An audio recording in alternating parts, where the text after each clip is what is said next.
What's up, ladies and gentlemen? I know I kind of left you guys hanging on that exhaust install, so I'm kind of sorry about that. Obviously, I did go get it installed that day, so I know a lot of you guys have been looking really forward to a sound clip and a little review of this Jones muffler, but unfortunately, that's going to have to wait. Still here a little bit as far as the sound clip goes. I've got two things in this video. I've been up to a few good things over the weekend, starting Friday and moving on to today. So Friday with the muffler, today is something different. But I'm going to go over those in this video, so it's going to be slightly longer because I will be explaining, that muffler first off, and then the second thing that I just got done today. So here goes. Let's get you guys caught up on what's going on. I told you 2015 was going to be a good year for the truck, and so far so good, and hopefully it'll keep getting better. Let's go take a look at that muffler real quick and what they did with that exhaust. Okay, basically, here's what they've done. Took it to the exhaust shop on, I don't remember if it was Thursday or Friday. I think it was Friday. But anyway, they cut off my old muffler, and this is the new Jones Performance muffler. It's slightly longer than my other one, but as I showed you in that other video, it's completely hollow all the way through besides the perforations, and it's got the X-pipe built into it. So what they've done, just to make me legal, apparently to pass inspection, they've thrown on these turn-down pipes, which, the exhaust is hidden. I don't really care. It still sounds good. Kind of different look to get used to, but everything's new under here. They welded that on, and, it sounds great. I like it so far. It's a little quieter at idle, but it does get a lot louder, under throttle, and it's still kind of getting louder as I use it. So, still got the cleaned up look in the back. A lot of people are just like telling me to, run new pipes out the back. Honestly, I really like the look without the pipes, guys. So I'm probably just gonna keep it hidden. Just have a hidden sound where nobody really knows what's going on under there. Secondly, and this is the good part. This is what I got done today. As you guys know, truck's a 97. It's got keyless entry. Alright, so I had this remote. This is just the stock remote that it come with. It, of course, locks and unlocks the truck. And the only thing that the truck's done is when I lock it and unlock it is the cargo light comes on, because the cargo light comes on with the dome light. And then, of course, when I lock it, it takes a second, but it goes off. Anyway, I went to CarFi here in Springfield, Missouri, and I've had this remote start system for about a year. Finally went ahead and got it installed. So this is a Code Alarm remote start. It's a good company based off the reviews that I've read, and it's added a lot of different features to the truck. It took them about 2.5 hours to do the install, so I dropped the truck off, which was extremely hard. I've never really dropped the truck off by itself before with, in the hands of other people, so that was a big step in our lives. Just kind of joking around with that. I've dropped my baby off and got that remote start installed, so I'm going to go over some of the features that it added on, and some of the requests that I made had, and they put it in there for me.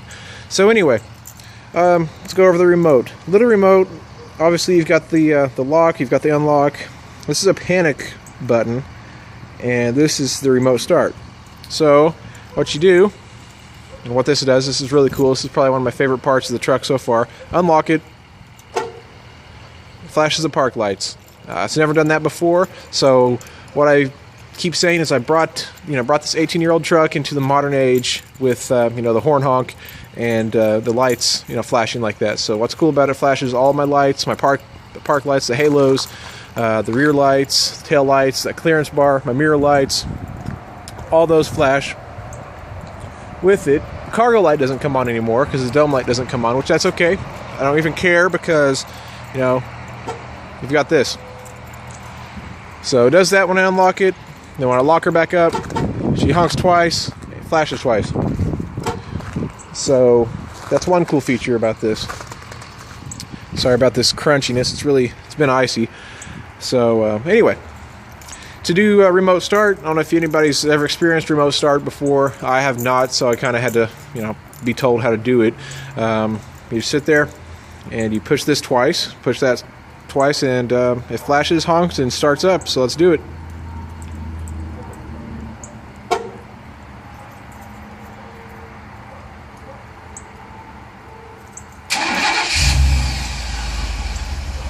So she'll start up, and the park lights come on, telling you that it's on.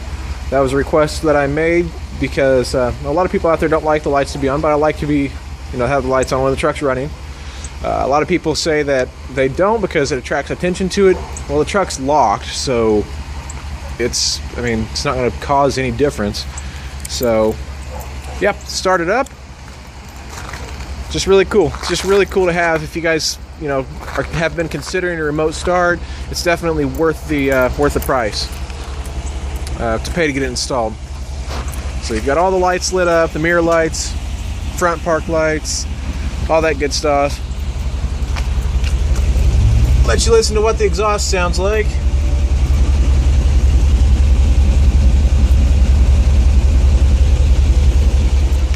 Like I said before, quiet idle. Clearance lights all lit up. And now to get in the truck, we unlock the doors. Honks again, lights flash. Open it up. And something else, my two LED bulbs in this cluster have decided that they're going to go out for whatever reason. So we go in here. Kind of a little remote start tutorial, I guess.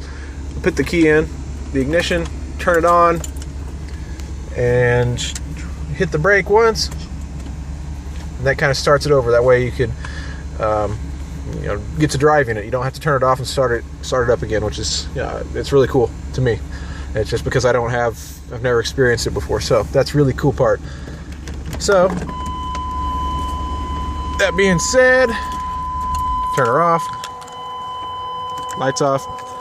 Now, they wired it up. I really haven't went and looked over the lighting at all yet. What lighting? I said lighting. I meant wiring. I haven't looked over the wiring at all, but I do know that I do have this new little antenna, and they've wired it down through the A-pillar, which is good. But I'm guessing that they wired it up underneath here, and as far as I can tell, it's really clean. I don't see anything out of place. I don't know what they've done under the hood. If they've done anything under the hood, I assume that they would have to. But, no, all my wiring's the same. Don't know if they've ran any wires under here or not. Like I said, don't know really much about it. All I know, it's clean enough to where I can't tell any difference. Anyhow, that's it. That's, the stuff I've gotten done. Now, you got to hear it at idle a little bit, the exhaust. I'm going to have to set up some kind of tripod or something to, get the actual exhaust note for you. So that'll be coming within a few days, hopefully. It's supposed to be nicer out tomorrow, so I'm going to attempt to get something tomorrow. It's supposed to be around the 50s. It's been in the 30s, so it's supposed to be around the 50s. Anyhow, that's another major step in its life, bringing it to the modern world. Yeah. Any questions about it, let me know. I'll be more than happy to answer them best I can. I'm going to explore the wiring a little bit more and see exactly what they've done with it. And we'll see you guys in the next video. Hopefully that'll be the exhaust clip. Never know. Still got a few more plans up my sleeve for the next couple of weeks. Subtle changes. But yeah, hit me up with any questions, you guys. Instagram link in the description. Facebook pages, links in the description. Give them a like. Got some Pro Show decals going out. I got to pick some winners from that Facebook page contest, so that'll be done. And as always, we'll see you later.